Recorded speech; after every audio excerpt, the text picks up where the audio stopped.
This chapter begins with the flashback where Psychos, the vice president of a school club called Society for Supernatural Research, was talking to Fubuki, the president of that club, and she said that there's an expert group called Invisible Hand that was trying to pick a fight with their club, and apparently they destroyed that expert group, and it seemed that the club was doing pretty well. But at this point, Psychos wasn't even remotely close to Fubuki in terms of psychic powers, as Fubuki was able to lift an entire 18-wheeler at that time. And moving on, this time she's doing a research of a new ability called the Third Eye, which was mentioned by the Tsukuyomi guy in the previous chapter, and it turns out that the ability is about seeing into the future. And she also mentioned about Shibabawa, who died before Boros came to Earth and destroyed almost the whole A city. So it seems like what happened when Shibabawa died was that most likely she saw something that is so dangerous, and that thing was hurting her so bad, physically and mentally, that it killed her. Just like what happened to Psychos here, but she somehow survived, or allowed to survive from that. Then she lost her sanity in exchange, and that led to the birth of the Monster Association with its mission to wipe out the entire humanity. Now, I'm not gonna say that both Shibabawa and Psychos saw the full image of God, as it's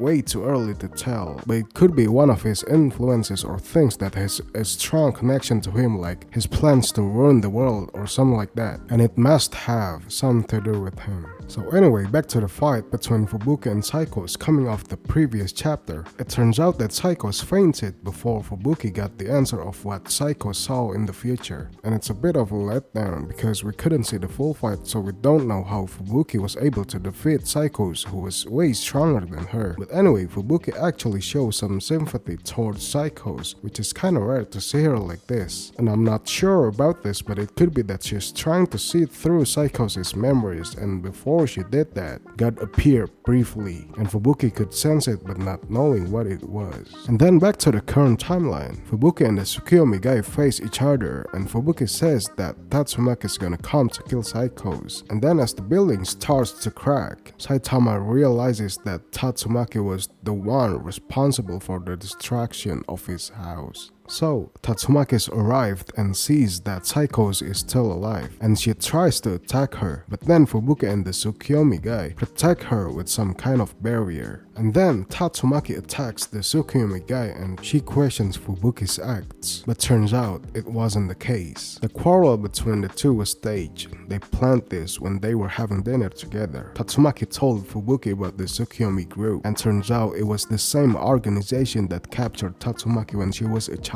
and it seems that she doesn't want them to capture Psychos to stop the organization from succeeding its mission, which we still don't know what the organization is after, but I would assume that it is under the influence or illusion of God.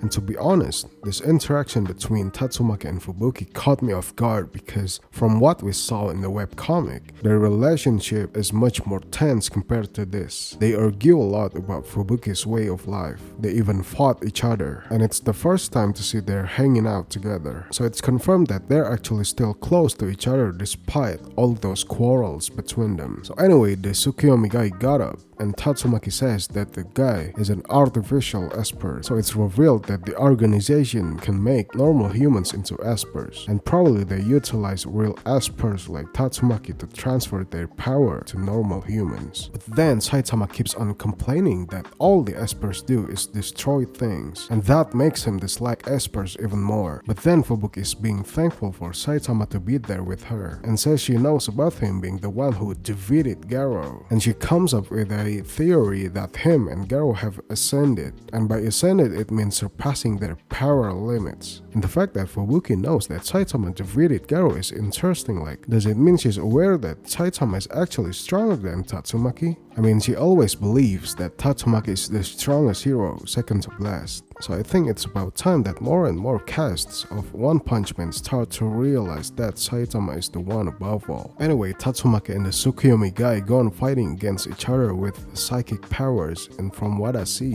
Tatsumaki looks a bit relaxed compared to the Tsukuyomi guy. So on paper, I think this will be an easy fight for her. But then the collision of those powers breaks the ground apart, and then Saitama, who can't really fly unless he uses his fart, falls beneath and he lands inside a room full of demon-level monsters, where they are being held for research. And that's the last page of this chapter. I think it's heading towards a completely different path compared to the webcomic version where Fubuki and Tatsumaki's relationship and resolves. Anyway, please let me know your thoughts about this third eye ability and its connection to God, or how Fubuki and Tatsumaki would deal with the Tsukuyomi group. And as always, I'll see you next time.